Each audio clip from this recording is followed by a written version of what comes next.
Good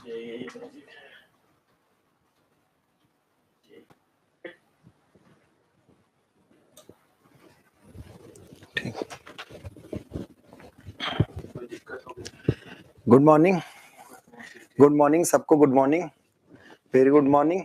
चलिए सब लोग जल्दी से जुड़ जाइए, एक बार क्लियर करिए, वॉइस क्लियर है और क्या वीडियो क्लियर है? कल की तरह हरा हरा तो नहीं दिख रहा है, ग्रीन ग्रीन जैसे दिख रहा था कल। देवेंद्र कुमार खुश रहिए, सब लोग मस्त रहिए। देवेंद्र कुमार प्रणाम, खुश रहिए। नो सर, आज तो क्लियर है ना सब, वॉइस भी क्लियर है, एक बार आप देख लीजिए वॉइस, और अगर वीडियो दोनों क्लियर है तो हम आगे बढ़ते हैं। यस, ठीक ठीक, तो बिल्कुल अब हम लोग आगे क्लास को प्रोसीड करते हैं। कुछ प्रॉपर्टीज हम लोगों ने पढ़ ली थी। शिवांगी चौधरी जी बहुत दिन बाद आप रेगुलर क्लास अटेंड करिए, जो क्लासेज मिस हुई हैं छुट्टियों के समय में पूरा आप रेगुलर कर लीजिएगा, बहुत बेहतरीन होने वाला है क्लास। शिवांगी जी गुड मॉर्निंग, गुड मॉर्निंग, बिल्कुल गुड मॉर्निंग सबको, गुड मॉर्निंग, सुप्रभात। चलिए, तो ये चैप्टर मोस्ट इंपॉर्टेंट चैप्टर है, इसके बारे में बात हो गई थी, और अगर आप ध्यान से समझिए तो हम सब लोग ठीक, तबीयत खराब थी, हाँ इस समय मौसम बहुत खराब चल रहा है, आप अपना केयर करिए और थोड़ा आसपास ध्यान रखिए कि चीजों को, क्योंकि क्या हो रहा है कि मौसम रात में जब सोते वक्त तो गर्मी है और जगते वक्त क्या है, ठंडी है, तो थोड़ा ध्यान दीजिएगा, मौसम का थोड़ा सा इशू इस समय चल रहा है, आप अपना ख्याल रखिए, सब लोग अपना ख्याल रखिए। ठीक, चलो बढ़ते हैं। तो मैकेनिकल प्रॉपर्टीज हम सब लोगों ने पढ़ लिया, ठीक है। मैकेनिकल प्रॉपर्टीज में इलास्टिसिटी, प्लास्टिसिटी, डक्टिलिटी, ब्रिटलनेस, अभी टफनेस नहीं हुआ है, ठीक है, डक्टिलिटी, ब्रिटलनेस, और उसके साथ साथ हमने मैलेबिलिटी पढ़ लिया, और उसके बाद स्टिफनेस और रिजिडिटी भी हमने पढ़ लिया। स्टिफनेस और रिजिडिटी हमारा क्लियर हो चुका है, कल हमने इस पर बहुत ढेर सारी बातें की थी। एक्सियल स्टिफनेस जो था वो AE/L था। एक बात ध्यान रखिएगा, इसमें बहुत इंपॉर्टेंट बात यह है कि स्टिफनेस जो है वो आप ही खुद बताइएगा, स्टिफनेस आपका है AE/L। अब स्टिफनेस क्या है कि E के प्रोपोर्शनल तो है, पर स्टिफनेस किसी भी मटेरियल की प्रॉपर्टी है बशर्ते साइज दिया होना चाहिए। अगर हम साइज बदल दें, अगर हम क्या बदल दें, साइज बदल दे, चेंज कर दें, तो साइज चेंज करने पर स्टिफनेस बदले। साइज मींस, साइज में दो चीजें हैं, एक एरिया है और एक लेंथ है। तो अगर एरिया और लेंथ बदल देते हैं तो स्टिफनेस बदल जाता है, बशर्ते मॉडुलस ऑफ इलास्टिसिटी नहीं बदलता। किसी भी मटेरियल का मॉडुलस ऑफ इलास्टिसिटी फिक्स होता है। कई बार ये आपको उलझाने के लिए क्वेश्चंस आएगा कि अगर डायमीटर डबल कर देते हैं, अगर हम डायमीटर डबल कर दें तो मॉडुलस ऑफ इलास्टिसिटी पर क्या प्रभाव? कोई प्रभाव नहीं। अगर मटेरियल वही है तो मॉडुलस ऑफ इलास्टिसिटी सेम रहेगा, लेकिन स्टिफनेस जरूर बदल जाएगा।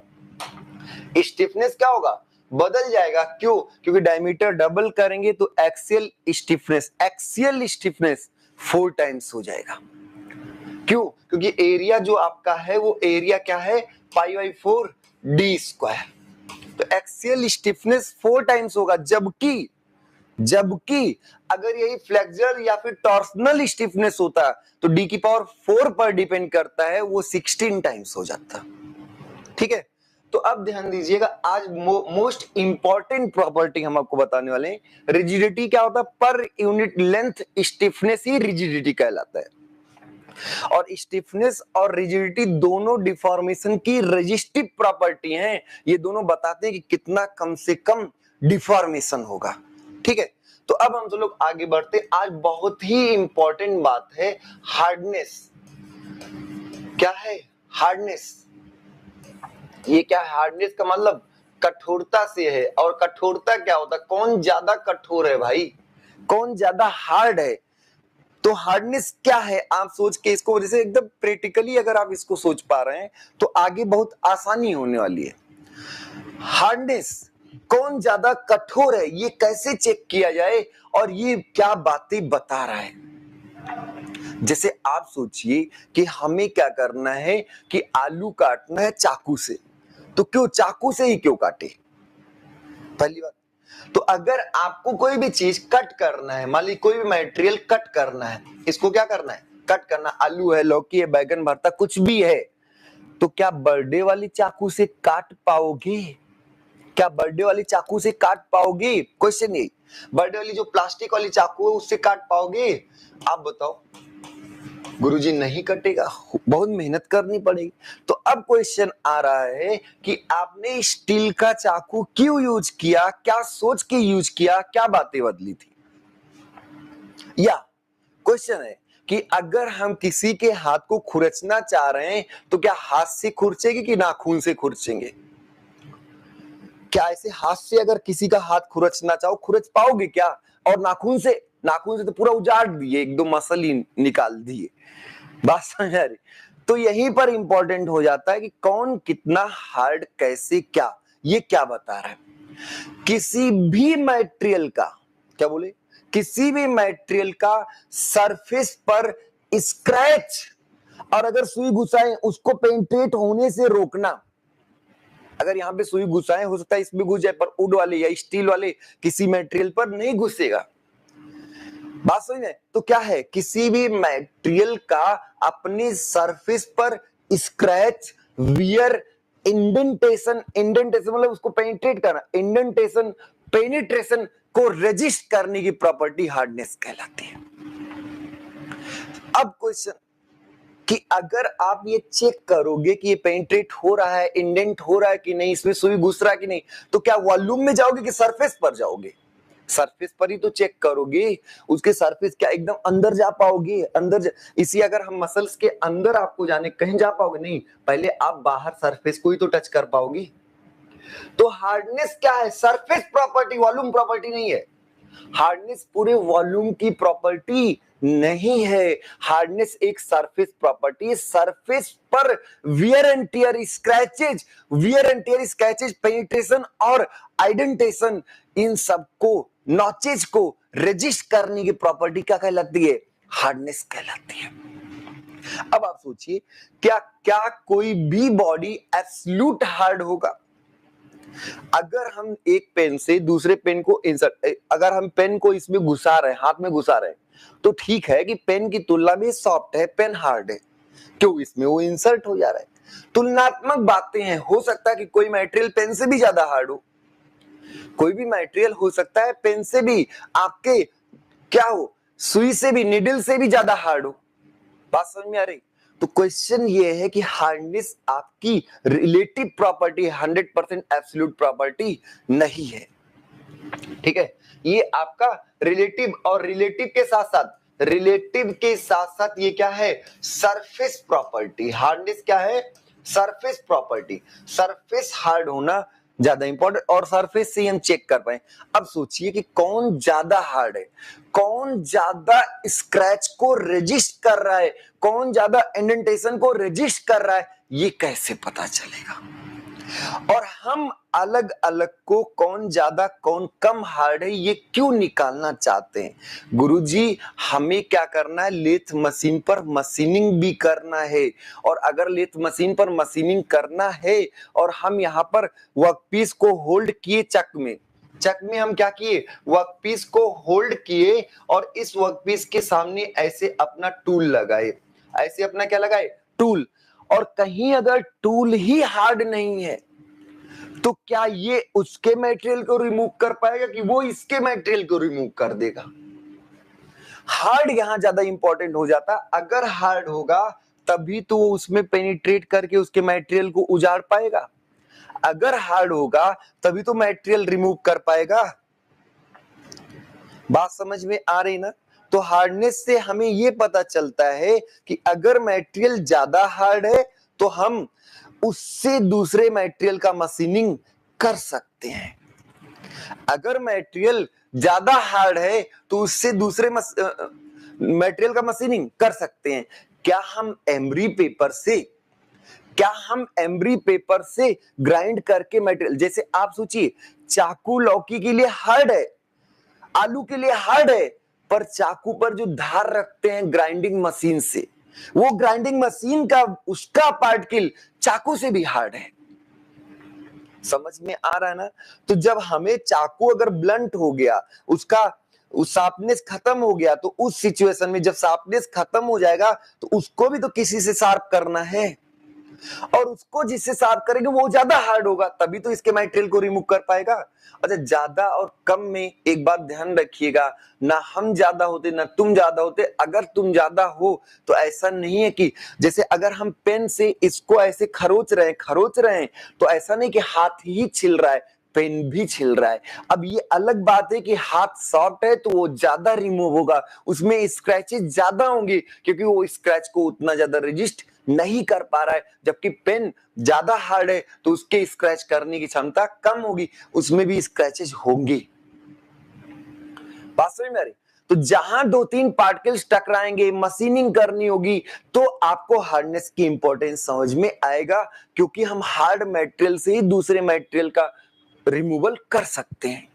अगर हमें सरफेस ग्राइंडिंग करनी है तो ग्राइंडिंग में भी हम ग्राइंडर से उसी मटेरियल की ग्राइंडिंग कर सकते हैं जो सॉफ्ट हो, किसकी तुलना में, ग्राइंडिंग व्हील की तुलना में, तभी तो उसके मटेरियल को रिमूव कर पाए। और ऐसे में ऐसा नहीं कि व्हील नहीं घिसता, व्हील भी घिस रहा होता है पर वो थोड़ा कम घिसता है, उसमें स्क्रैचेज की रजिस्ट करने की क्षमता ज्यादा है तो उसमें कम घिसाव होता है। ऐसे हसिया से अगर धान काट रहे हैं, हसिया लेके धान काट रहे हैं तो हसिया हार्ड है धान की तुलना में, तो धान कटेगा, पर ऐसा नहीं कि हसिया नहीं घिसेगा, वो भी 2-3-4 बीघे खेत धान काटने के बाद वो भी घिसेगा। तो हार्डनेस क्या है कि हम तुम्हारी तुलना में ज्यादा हार्ड है, ये बात बताता है। और हार्डनेस हमेशा क्या होता है, सरफेस प्रॉपर्टी होती है।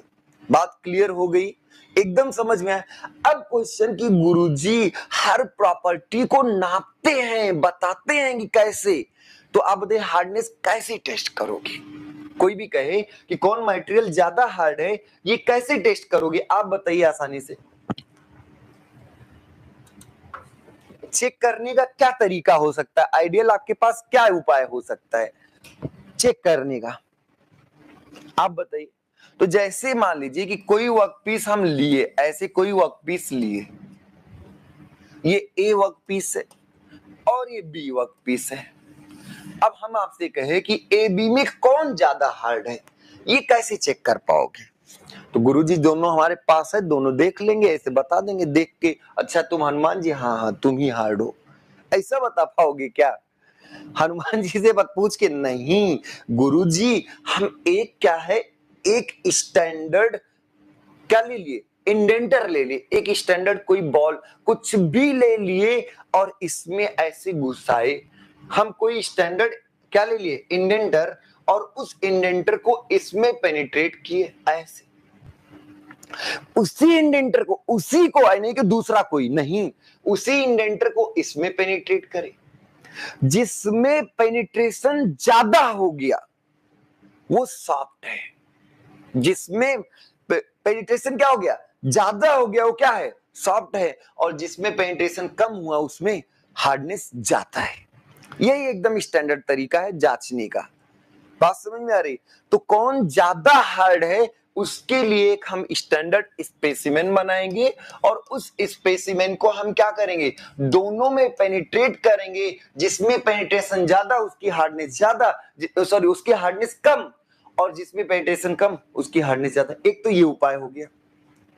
अब गुरुजी जैसे सब लोग आओगे, घुसाओगे, चेक करोगे, गुरुजी इसमें ज्यादा इंसर्ट हुआ, ये आपका सॉफ्ट है, और अगर इसमें इंसर्ट ही नहीं हुआ ये हार्ड है, ये तो चेक हो गया। अंदर का मामला क्या, अंदर क्या है उससे समझ पाओगे नहीं, सरफेस की बात को केवल जान पाओगे। अंदर हार्ड है कि नहीं हार्ड है उससे कोई लेना देना नहीं, केवल सरफेस की टेस्टिंग हो पाएगी। तो ये क्या है, सरफेस प्रॉपर्टी। अब गुरुजी ने कहा कि अरे गुरुजी आप तो सुई घुसाए थे, हम कुछ और घुसाएंगे। तो ऐसे 4-5 लोग आके खड़े हो गए। एक लोग कहे हम बॉल पेनिट्रेट करेंगे। जैसे आप अगर अपने पेन की नोक को देखो तो उसमें एक बॉल है, पेन की नोक में क्या है, बॉल है, ऐसे पेन है और यहाँ एक बॉल है। ये बॉल, अब किसी ने कहा हम बॉल पेनिट्रेट करेंगे, तो बॉल वाले विनल हार्डनेस हो गए। किसी ने कहा नहीं नहीं नहीं हम पेंसिल पेनिट्रेट करेंगे, हम क्या करेंगे, पेंसिल पेनिट्रेट करें। तो क्या पेंसिल एक कोन है, पेंसिल का शार्पनेस जो है वो क्या है, कोन है, तो किसी ने कहा हम कोन पेनिट्रेट करेंगे, किसी ने कहा हम बॉल पेनिट्रेट करेंगे। और ऐसा है कि जो पेनिट्रेट करो वो तो सबसे ज्यादा हार्ड होना चाहिए ना, जो पेनिट्रेट करो वो तो सबसे नहीं पता लगे वही इंसल्ट, ये इतना हार्ड है कि उन्हें तोड़ दिया नहीं। तो हमेशा कभी डायमंड का बॉल लेंगे, कभी डायमंड का कोन लेंगे। डायमंड का बॉल लेंगे तो वो आपके बिंडल हार्डनेस हो जाएंगे, डायमंड का कोन लेंगे वो रॉकबेल हो जाएंगे। और कोई कोई कहा नहीं हम पिरामिड लेंगे। हम क्या लेंगे? पिरामिड लेंगे, डायमंड पिरामिड ऐसे। तो हमारा ये पिरामिड होगा तो यहां पर बिकर हार्डनेस आ गया। यही सब पूछा जाता है कि बिंडल हार्डनेस में इंडेंटर कैसा होता है? बॉल होता है। बिंडल हार्डनेस में इंडेंटर कैसा होता है? बॉल होता है। रॉकबेल हार्डनेस में इंडेंटर क्या होता है? कोन होता है। और बिकर हार्डनेस में डायमंड पिरामिड होता है। डायमंड पिरामिड होता है, पिरामिड टाइप का। बात समझ में आ रही? और इसके बाद आया किसी ने कहा ये तो भैया तुम घुसा घुसा के चेक कर लिए, जिसका ज्यादा हो गया नंबर आप अलग अलग दे दिए। अब रॉकबेल अपना नंबर दे दिए कि गुरुजी इसमें कम पेनिट्रेशन हुआ, इसका नंबर ज्यादा। क्यों? क्योंकि ये ज्यादा हार्ड है। और सबको एक स्टैंडर्ड तरीके से ही टेस्ट किया गया, एक स्टैंडर्ड आइडेंटर से प्रेस करके चेक किया गया।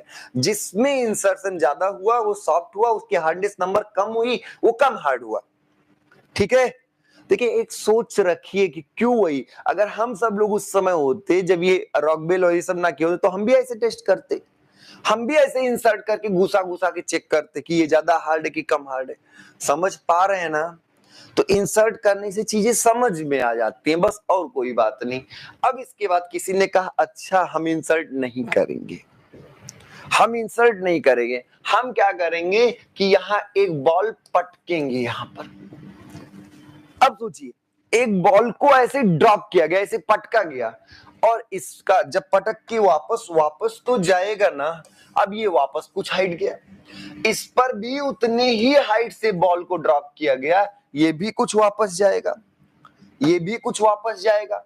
अब जिसमें ज्यादा हाइट वापस आया, जिसमें ज्यादा हाइट, अब देखिए जितने हाइट से गिराए हो उतना हाइट तो आने से रहा, लेकिन तब भी कुछ हाइट तो ऊपर आएगा ना। तो जिसमें ज्यादा हाइट तक ऊपर आएगा उसकी हार्डनेस ज्यादा होगी। ये चेक करने का मेथड क्या था कि बॉल को रिबाउंड होना, रिबाउंड जब आप ड्रॉप किए तो वापस आया, तो बॉल के रिबाउंडिंग को चेक करने का एक मेथड आया हार्डनेस टेस्टिंग। तो कई तरीके के टेस्टिंग, देखिए कैसे कैसे लोग सोचते हैं ये बात है। तो किसी ने कोन, किसी ने बॉल, किसी ने पिरामिड, किसी ने बॉल पटक लिया, तो जो पटक के रिबाउंडिंग हाइट, जितना ज्यादा हाइट ऊपर आएगा उतना ज्यादा हार्ड होगा। तो ये सोरियो स्क्लेरोस्कोप में चेक किया था। सोरियो स्क्लेरोस्कोप में हम ये चेक करते हैं कि कितना हाइट से बॉल ऊपर आया, और उससे ज्यादा ऊपर आएगा तो ज्यादा हार्ड, कम ऊपर आया तो कम हार्ड।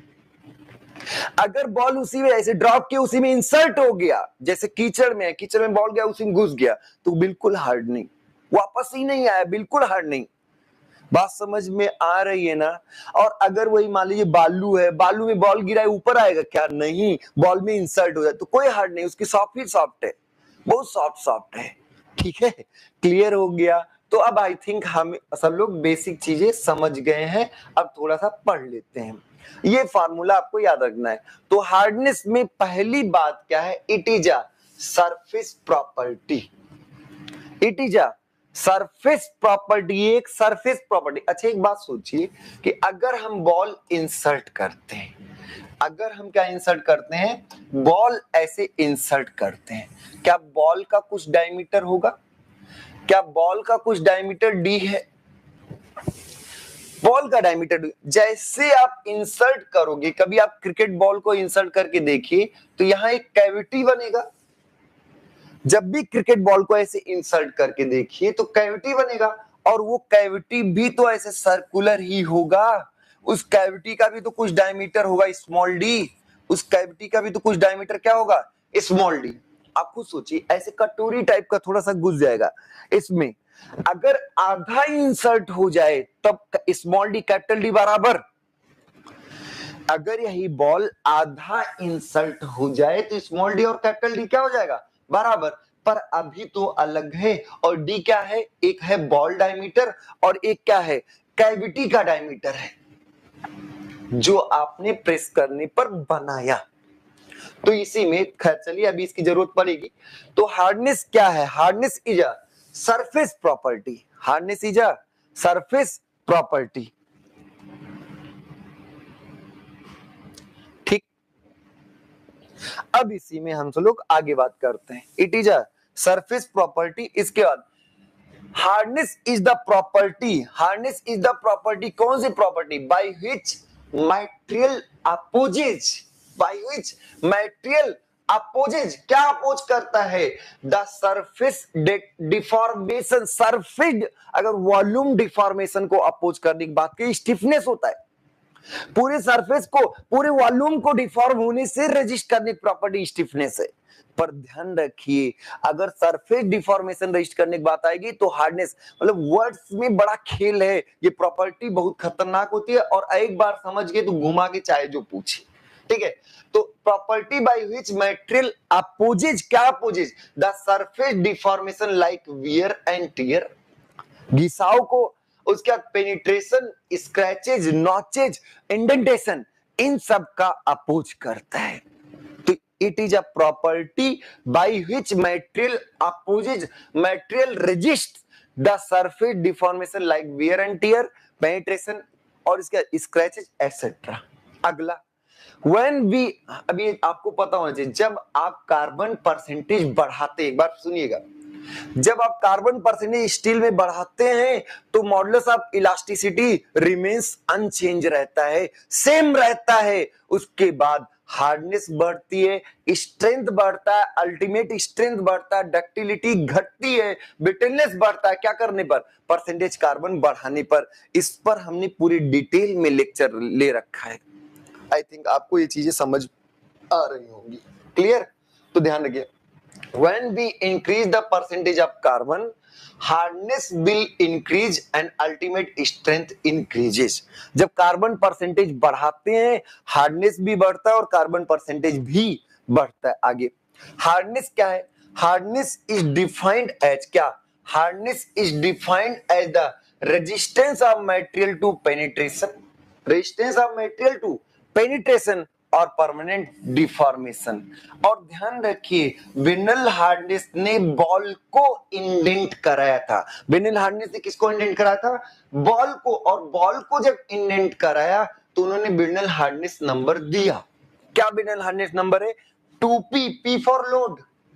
तो 2p upon pi D, 2p upon, formula ध्यान रखिएगा, इसको याद रखिएगा, Brinell hardness number BHN, Brinell hardness number जो होता है वो 2p अपॉन पाई डी और यहां ब्रैकेट में d minus under root D square minus D square. बात समझ में आ रही? अच्छा पेन शार्प ले ले, चलो भाई ये वाला ले लिया। तो Brinell hardness number equal 2p upon pi D, d minus under root D square minus D square. अब क्वेश्चन क्या है कि d है बॉल डायमीटर और स्मॉल d है इंडेंटर डायमीटर, जिसको आप इंडेंट किए। अब एक बात और, अगर यहां जो कैविटी बनी उसका डायमीटर ज्यादा हो जाए, अगर डायमीटर ज्यादा हो जाए तो क्या विनल हार्डनेस नंबर बढ़ेगा कि घटेगा? कैविटी कब ज्यादा बनेगी? जब ये आपका प्रेस होगा, जब आपका सॉफ्ट होगा। तो जब आपका सॉफ्ट होगा एक कैविटी बढ़ेगी और कैविटी अगर डी के बराबर हो जाए तो ये वैल्यू बहुत कम आएगी। फिर से इस पर आते हैं, फिर से इसको इंपॉर्टेंट तरीके से एक बार समझ लीजिए। ऐसे कोई बॉल है और बॉल को प्रेस किया गया, यहां पर प्रेस किया गया, एक कैविटी बन गई। इस कैविटी का डायमीटर स्मॉल डी है और इसका डायमीटर क्या है? Capital D. और BHN हमने आपको बताया, विनल हार्डनेस नंबर बताया 2p, किससे? जो p लोड आप लगाए। तो 2p अपॉन पाई डी और ब्रैकेट में d minus under root D square minus D square. Clear? अब आप सोचिए अगर d बढ़ता है, d इंक्रीज करता है, d बढ़ेगा तो ये वैल्यू क्या होगी? घटेगी। और जब ये वैल्यू घटेगी तो तो ये आपका घटने वाला कम घटेगा, तो ये ब्रैकेट के अंदर वाली वैल्यू बढ़ेगी कि नहीं बढ़ेगी, आप बताओ। अगर डी बढ़ेगा तो ये वैल्यू घटेगी, और घटने वाला घटेगा तो ये वैल्यू बढ़ेगी बाय डिफॉल्ट की नहीं। और जब ये बढ़ेगी मतलब क्या है कि बिनेल हार्डनेस नंबर कम होगा। तो जिसका पेनिट्रेशन डायमीटर ज्यादा होगा उसका बिनेल हार्डनेस नंबर जो होगा वो कम होगा। और ये सही भी बात है कि वो क्या होगा, सॉफ्ट मटेरियल होगा। जिसमें ज्यादा पेनिट्रेशन होगा वो क्या होगा, सॉफ्ट मटेरियल होगा। क्लियर हो गई बात, एकदम से बताइए, एकदम से समझ में आया पूरी बात। आप फिर से समझिए, डायमीटर अगर कैविटी का ज्यादा हुआ तो यहां पर ये वैल्यू कम हो जाएगी, और जब घटने वाला कम होगा तो वैल्यू बढ़ जाएगी, और जब बढ़ जाएगी तो हार्डनेस नंबर क्या होगा, कम हो जाएगा। तो जिसमें ज्यादा बड़ा होल बनेगा, जिसमें ज्यादा बड़ा डायमीटर कैविटी बनेगा उसका हार्डनेस नंबर कम होगा और उसकी सॉफ्टनेस क्या होगी, ज्यादा होगी। क्लियर हो गया बात, एकदम समझ में आया। एक बार बताइए थम्स अप करके, समझ में आया ये बिनेल हार्डनेस नंबर। ये फार्मूला मोस्ट इंपॉर्टेंट रटना पड़ेगा, 2p upon pi D D minus under root D square minus D square. याद रहेगा ना। एक बार देवन जी बताइए, समझ में आया सब कुछ? आप लोग इसको नोट भी कर लीजिए, एक बार देखिए।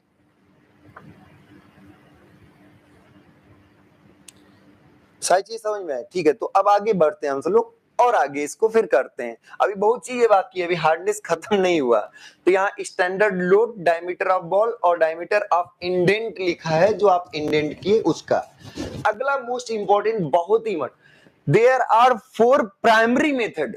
देयर आर क्या, 4 प्राइमरी मेथड। किस चीज के लिए प्राइमरी मेथड है भैया, तो क्या है, तो there are 4 primary method of measuring, there are 4 primary method of measuring the hardness. कौन सा, Brinell hardness, Brinell hardness, Rockwell hardness. ध्यान रखिए, बिनेल हार्डनेस का फार्मूला बताया, और रॉकवेल हार्डनेस में अलग अलग स्केल्स होते हैं, एबीसी स्केल होता है, उसमें भी ऐसे इंडेंट ही करते हैं, पर वो आपका कोनिकल इंडेंटर होता है, ठीक है। बात समझ में? तो रॉकवेल हार्डनेस, बिकर हार्डनेस और सोरे स्क्लेरोस्कोप, इसको जनरली लोग भूल जाते हैं। सोरे स्क्लेरोस्कोप जो होता है, सोरे स्क्लेरोस्कोप जो होता है उसमें क्या होता है, रिबाउंडिंग हाइट से हम हार्डनेस निकालते हैं। आगे लिखा हुआ है, देयर आर 4 प्राइमरी मेथड। 4 कौन कौन से, बिनेल हार्डनेस, रॉकवेल हार्डनेस, बिकर हार्डनेस और सोरे स्क्लेरोस्कोप। अगला, in first 3 method, first 3 method कौन, बिनेल हार्डनेस, रॉकवेल हार्डनेस, बिकर हार्डनेस। इन तीनों मेथड में एन इंडेंटर इज प्रेस्ड, एक इंडेंटर को प्रेस किया जाता है, किसमें, onto the surface under a specific force. जिस surface, good morning Priya ji, good morning. Class को रेगुलर अटेंड करें, अगर समय से नहीं कर पाते तो आगे पीछे क्लास को अटेंड कर लिया करें, लेकिन डेली करिए, तो इससे बेहतरीन चीजें आप समझ जाएंगे, एक सोच डेवलप हो जाएगी, आप इसको फिर कहीं भी जिंदगी में यूटिलाइज कर सकते। एक बात ध्यान रखिए, सोम मैकेनिक्स से आपकी जिंदगी में अगर जेई है तो पाला नहीं छूटने वाला। बलों के प्रभाव का कहां जाओगे, कहां भाग के जाओगे, कल को बुढ़े होगे, कौन सी हड्डी क्यों ज्यादा घिस गई, इस पर भी बात सोचोगे अगर इंजीनियरिंग दिमाग में है तो।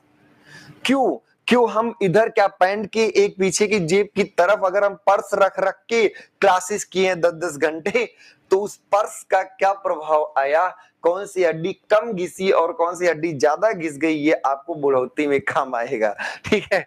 तो इंजीनियरिंग तो हर जगह है, जहां देख लो इंजीनियरिंग। कोई बात नहीं, कोई बात नहीं, क्लासेस तो मतलब आप करते रहे, हमें उम्मीद है कि आप क्लास बाद में देख लेते होंगे, कोई बात नहीं, ठीक है।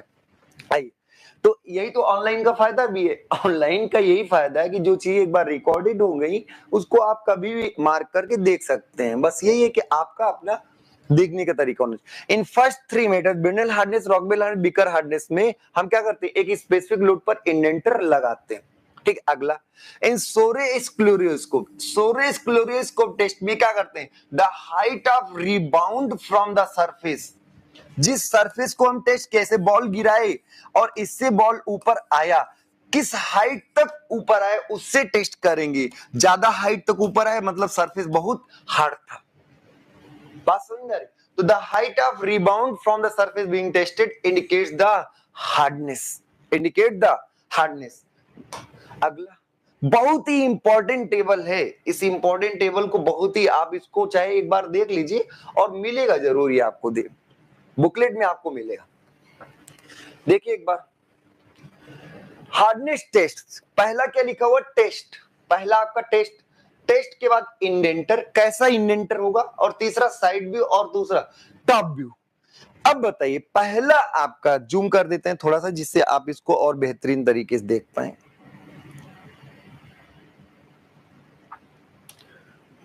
दिख रहा सबको? तो पहला आपका बिर्नल हार्डनेस, और बिर्नल हार्डनेस में सब कोई 10 mm के स्फेयर लिए जाते हैं। क्या लिए जाते हैं? 10 mm के स्फेयर लिए जाते हैं, और उस स्फेयर को हम इंडेंट कराते हैं, तो यहाँ एक कैविटी बनती है। यहाँ क्या बनती है? एक कैविटी बनती है। उसी कैविटी का डायमीटर टॉप व्यू में दिखेगा। तो पहला क्वेश्चन है कि बिर्नल हार्डनेस में क्या इंडेंटर होता है? सर बॉल इंडेंटर होता है। कितने एमएम का होता है? 10 एमएम का होता है। क्या होता है? बॉल।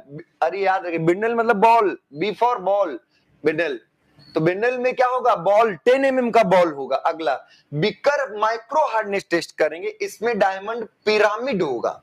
अब देखिए, पिरामिड का शेप थोड़ा सा आपको ऐसे दिख रहा हो कि ये थोड़ा सा बाहर ऐसे निकला हुआ। आप सोचिए, ये कोनिकल नहीं है, ये कोनिकल नहीं, पिरामिड है, पिरामिड। तीनों तरफ से फेसेस हैं। तो इसमें यही बहुत इंपॉर्टेंट कि बिकर हार्डनेस में कैसा, तो डायमंड पिरामिड लिया जाता है, माइक्रो हार्डनेस टेस्ट के लिए किया जाता है। अगला रॉकबेल, बहुत इंपॉर्टेंट है। या रॉकबेल की जगह नाम आ जाएगा सुपरफिशियल रॉक, अरे भैया रॉकबेल ही है। तो सुपरफिशियल रॉकबेल में डायमंड कौन होता, डायमंड कौन। अब ये कैसे गुरुजी? तो कौन, अगर आपको पेंसिल दिख रहा हो, पेंसिल जो आप लोग शार्प करके ड्राइंग बनाए थे, तो पेंसिल कोनिकल होता है ना। पेंसिल कैसा होता है? कोनिकल होता है ऐसे। तो इसमें जो इंडेंटर होगा वो कोनिकल सरफेस होगा, ऐसे कोनिकल, और फिर ये प्रेस किया जाएगा। तो डायमंड कौन किसमें? रॉकबेल में अलग अलग ग्रेड्स के होंगे, और उसके बाद नूप माइक्रो हार्डनेस में भी डायमंड पिरामिड लिया जाता है। बस इस पिरामिड की हाइट बिकर वाले से थोड़ी कम होती है, इससे ज्यादा आपको याद नहीं करना है, बहुत चीजें याद नहीं करनी है, बस सिंपल। रॉकबेल हार्डनेस में क्या होगा? डायमंड कौन होगा, बिर्नल में बॉल होगा, 10 mm का बॉल होगा, ये भी पूछ सकते हैं। फार्मूला भी बताया 2p/d, और ब्रैकेट में d minus under D square minus D square, और बिकर हार्डनेस भी हो गया, बिर्नल बिकर सब कुछ हमने बताया। सोरियोस्क्लेरोस्कोप में हाइट ऑफ रिबाउंडिंग चेक करते, हो गई ना बात। हार्डनेस यहीं पर जाकर धराशायी हो गया। अगला बात क्या है? डिफरेंस बिटवीन किसके किसके बीच, अंतर की बात ही क्यों करते हो भाई? गुरुजी करना तो पड़ेगा, अंतर तो हमें और स्टूडेंट से तो अंतर तो करना। अच्छा, फिगर का प्रिंट आउट अच्छा नहीं आता एंड फॉर्मूलेज का भी। अच्छा, फर्स्ट चैप्टर का ऐसा हुआ क्या? नहीं, आप सब लोग जो डेली क्लास करते हैं ये तो समझाने के लिए इसमें चीजें ऐड करते हैं। जो आपको फर्स्ट चैप्टर का दिया गया है प्रिंट आउट, वो बेहतरीन नहीं आ रहा है क्या? आप पहले बताइए, फर्स्ट चैप्टर का जो पीडीएफ आपको मिला है टेलीग्राम पे, आपको फर्स्ट चैप्टर के क्वेश्चन पीडीएफ, फर्स्ट चैप्टर का आपको थ्योरी पीडीएफ मिला होगा, उसका प्रिंट आउट अच्छा नहीं आ रहा? देवेन जी आप बताइए, उसका प्रिंट आउट बेहतर नहीं आ रहा है?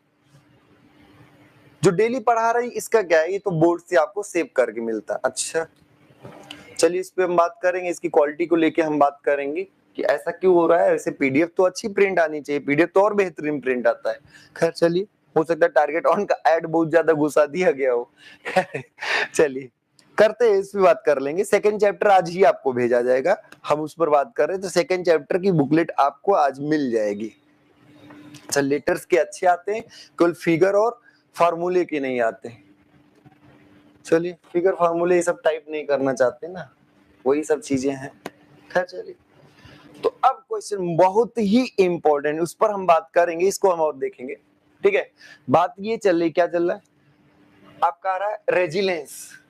क्या वर्ड है? रेजिलेंस। बहुत ही इंपॉर्टेंट बात है, इसको लोग जनरली नहीं कर पाते, तो इसको थोड़ा आप मार्क करके रखिएगा। अगर हम आपसे कहें कि गुरुजी पी लोड लगा के अगर dx डिफॉर्म कर दिए, या पी लोड लगा के अगर आपने डीएक्स मूव करा दिया तो वर्क कितना किया, तो आप गुरुजी कहोगे बल और बल की दिशा में विस्थापन का गुणनफल। इसमें कौन सी कठिन बात आप पूछ लिए। तो अगर एक ऐसे बॉडी है, ये चुप मार के बैठी हुई थी, कोई टेंशन नहीं है, सो रहा था, आप गए उसका कान ऐसे खींच दिए, किससे खींचे, पी लोड से खींच दिए, वो कहा जग गए, पूरा एकदम से जग गए।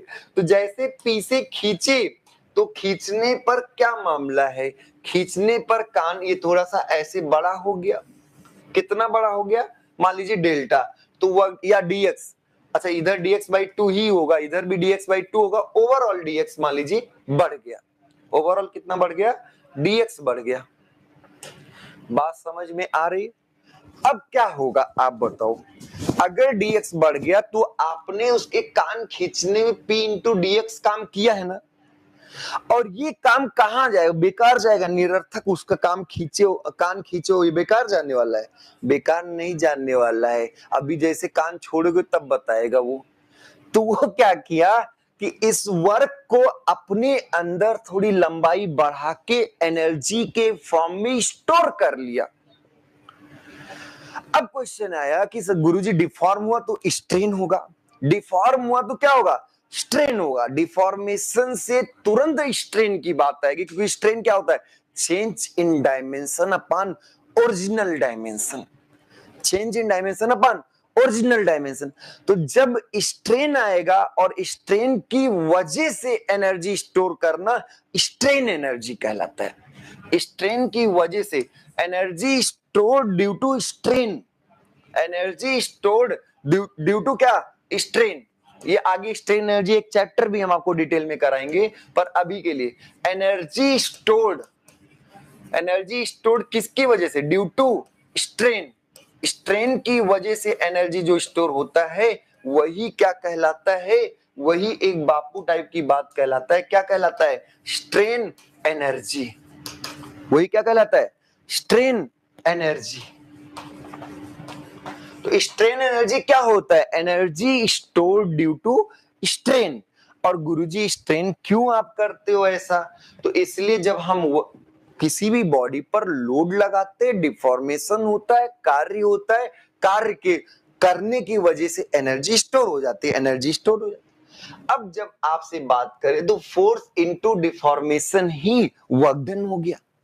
अब अगर टोटल वर्क डन चाहते हो, थोड़ा सा नहीं, अब पूरा खिंचाव में अगर वर्क डन चाहते हो तो इंटीग्रेट करना पड़ेगा, और इंटीग्रेट करने पर आपको क्या मिलने वाला, P इंटू dx ऐसे मिलने वाला है। बात समझ में आ रही। अब कभी भी ऐसे P इंटू dx, जैसे आप लोग अगर पढ़ें तो कई जगहों पे ऐसी बात आएगी, जैसे इंटीग्रल f इंटू dt, ये इंपल्स होता है, इंटीग्रल f इंटू dt, या फिर इंटीग्रल अगर हम आपसे कहें v इंटू dt, तो ये भी आपका डिस्प्लेसमेंट, चेंज इन डिस्प्लेसमेंट होता है। तो अब इसको मीनिंग आप समझिए क्या बोलता है ये बोलता है लोड डिफ्लेक्शन डायग्राम। कौन कौन, load deflection diagram, load deflection diagram का क्या, डिफ्लेक्शन एक्सिस पर एरिया वर्क डन होता है।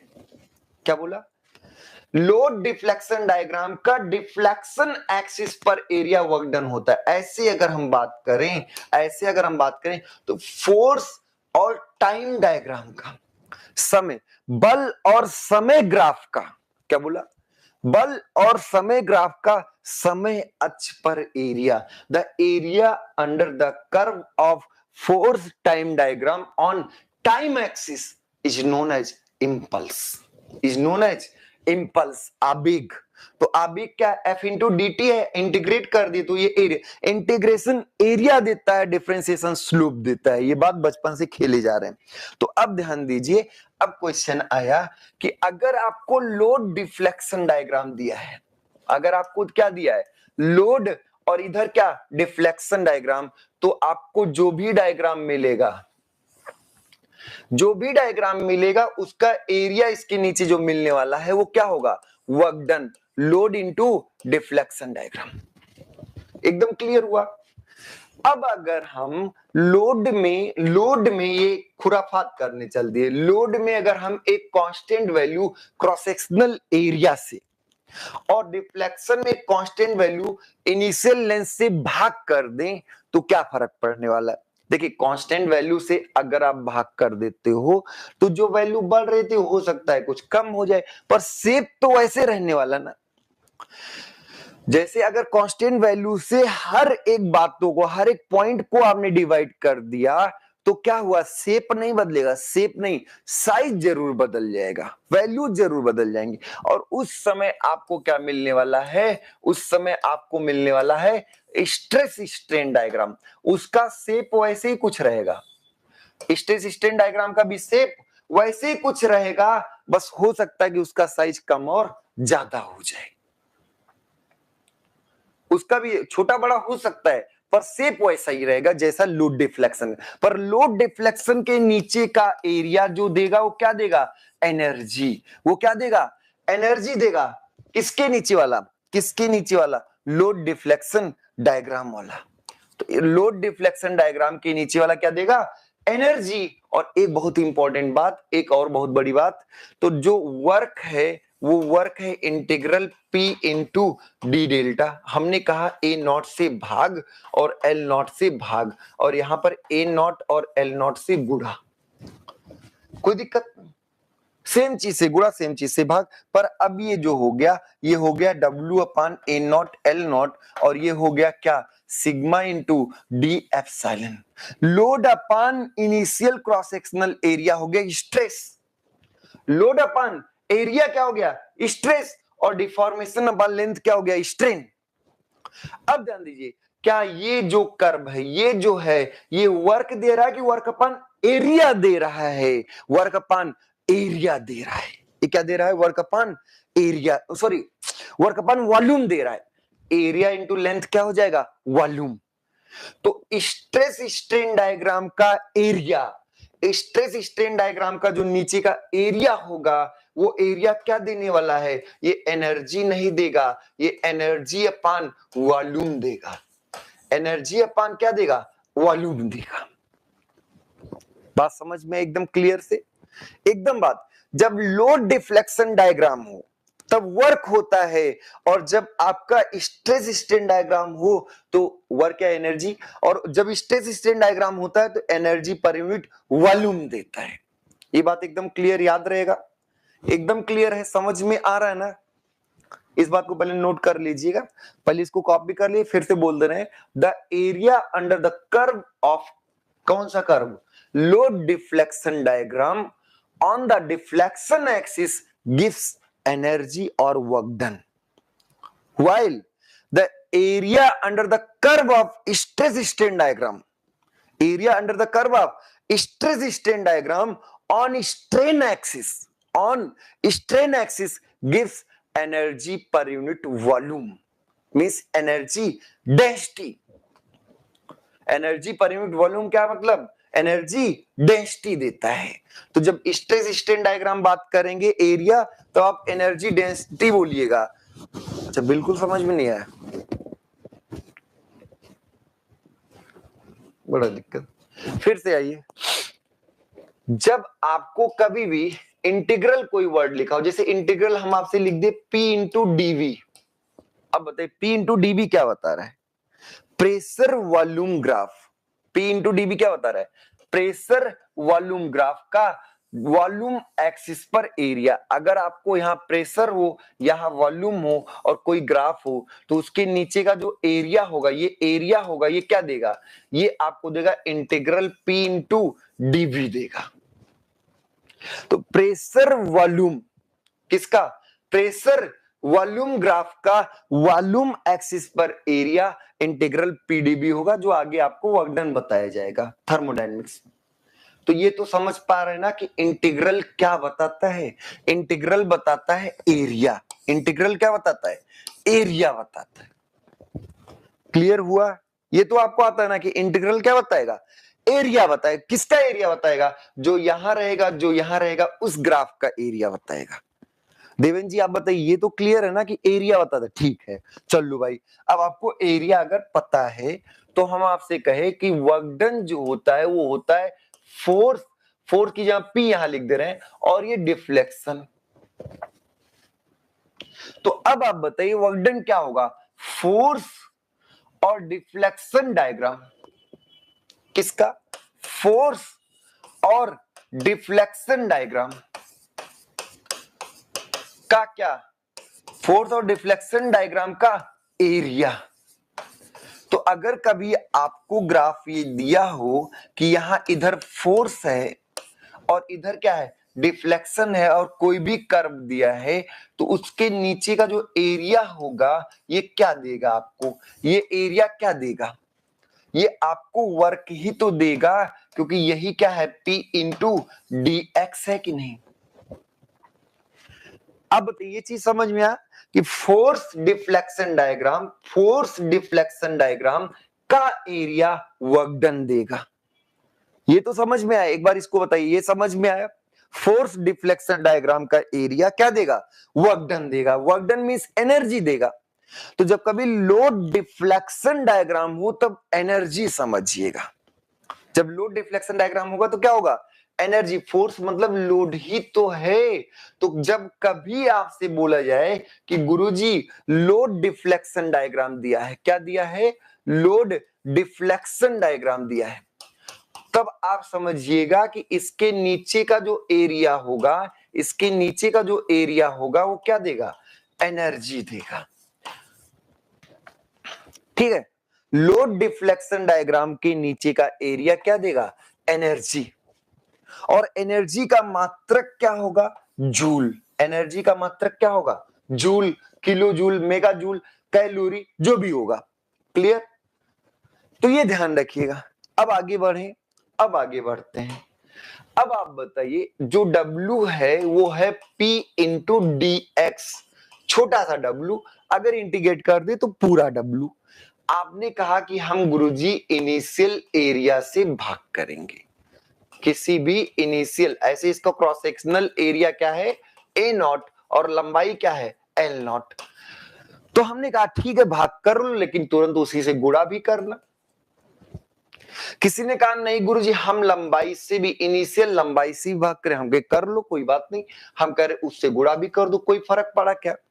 गुणा भाग करने से कोई फर्क पड़ा नहीं। तो अब बताइए W इक्वल टू क्या आ गया?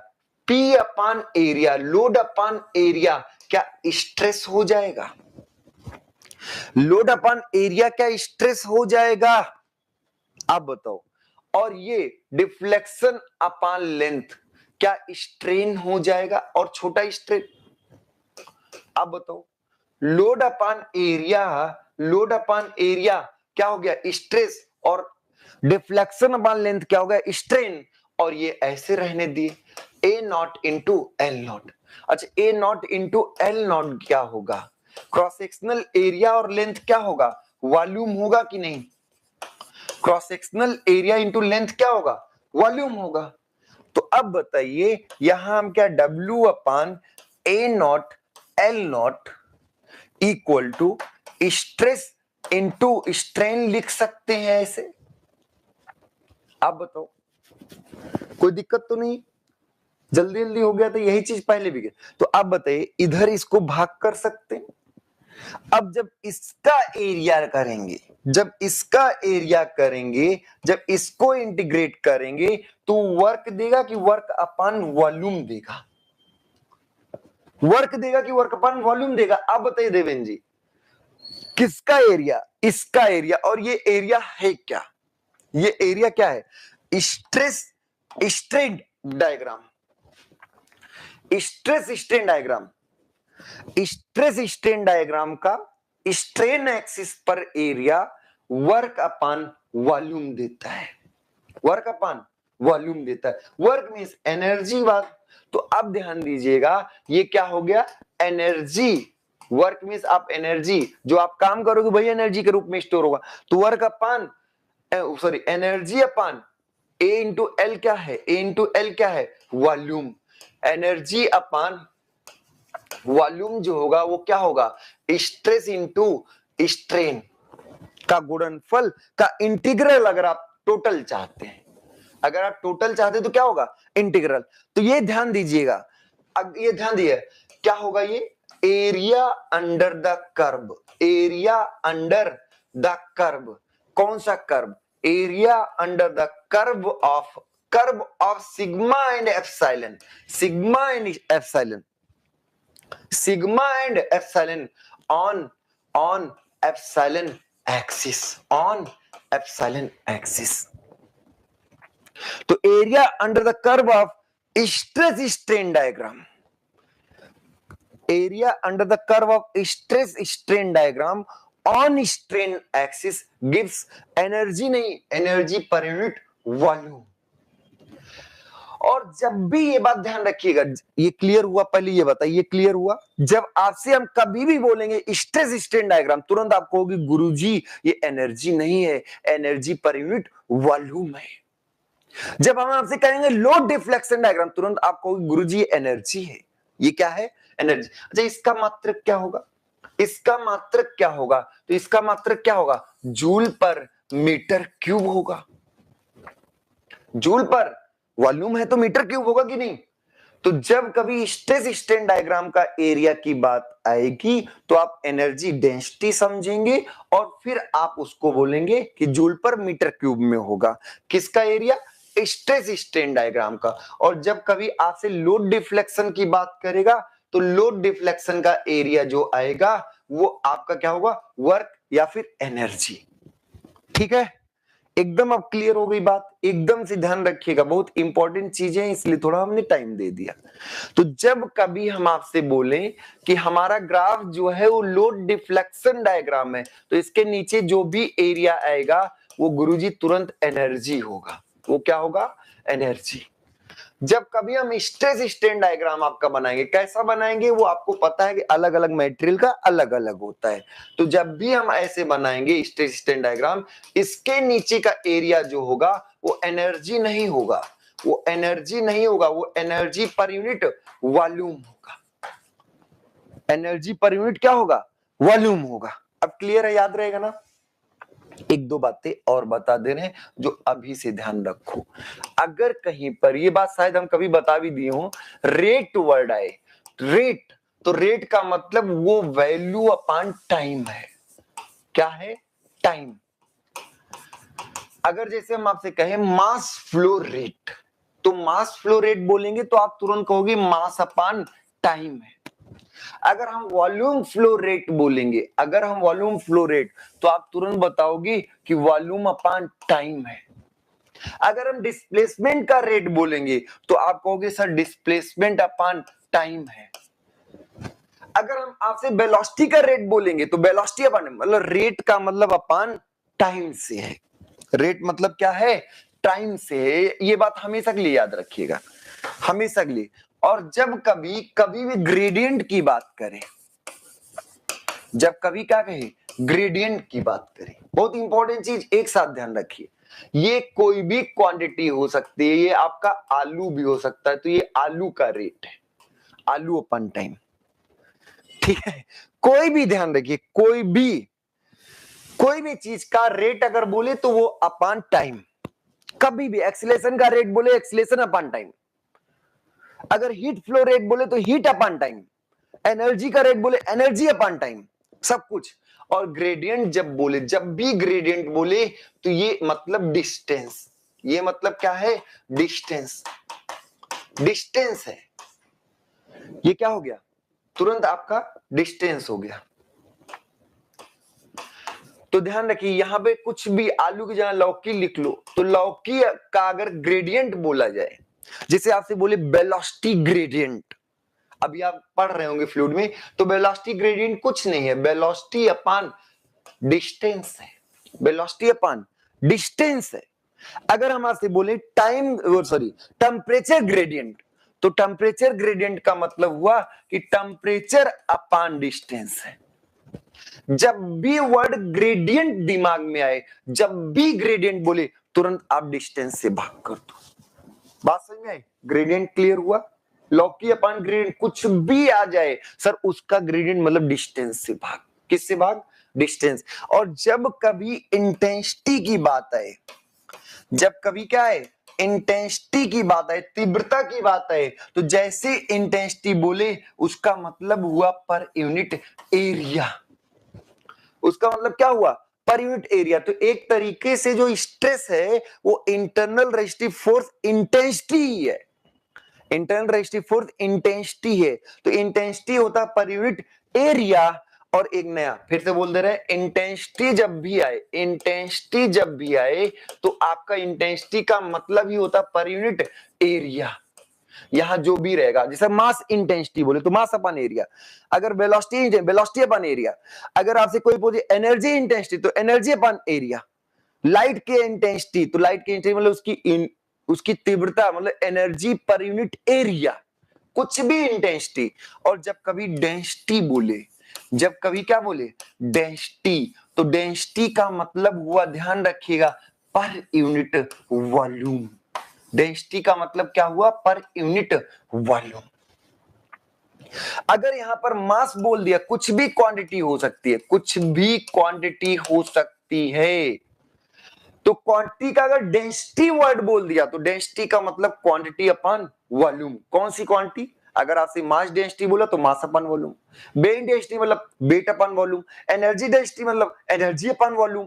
तो जब भी डेंसिटी वर्ड आए तो वॉल्यूम, पर यूनिट वॉल्यूम। याद रहेगा ना, सब कुछ इंपॉर्टेंट चीजें। तो ये क्या होता है ना, चीजों को इकट्ठा करने की कोशिश करिए। कोई भी सब्जेक्ट है उसको एक दूसरे से रिलेट करने की कोशिश करिए। अभी ग्रेडियंट, आप वेलोसिटी ग्रेडियंट पढ़े जा रहे, कल को टेम्परेचर ग्रेडियंट बताया जाएगा जब एचएमटी पढ़ेंगे मैकेनिकल वाले। तो टेम्परेचर ग्रेडियंट मतलब कुछ नहीं गुरी, temperature upon distance. Velocity gradient मतलब वेलोसिटी अपॉन डिस्टेंस। अगर आप लोग अभी shear strain rate, shear strain rate, shear strain कुछ नहीं गुरुजी, shear strain upon time. Rate का मतलब टाइम है, रेट का मतलब टाइम है, कुछ भी कहीं से भी। तो ये चीज नोट करिएगा। आज हम सब लोग क्लास को यहीं पे वाइंड अप करते हैं, फिर मिलेंगे। आज जैसी भी क्लास रहेगी एक बार बताइए, और हम आपका ध्यान रखेंगे कि आपको प्रिंट आउट अच्छा निकले, आपका फिगर भी बेहतरीन निकले। ठीक है, क्लासेस रेगुलर करते रहिए, कोशिश रहेगी कि आपको बेहतरीन तरीके से हम आपको सोम मैकेनिक्स जो हमारा सेक्शन है अच्छे से समझा सकें। ठीक है, कैसा लगा आज का क्लास आप सब लोग बताइएगा। और उसके बाद फिर मिलते हैं कल नई क्लास के साथ, नई तरीके से फिर आपको टफनेस और रेजिलेंस में डिफरेंस बताएंगे। और उसके बाद फिर शुरू होगा होमोजीनियस आइसोट्रॉपिक, एकदम खून में घुसा देंगे कि होमोजीनियस क्या कहना चाहता है। ठीक है, तो कल फिर मिलते हैं। आज के लिए इतना ही, बहुत बहुत धन्यवाद।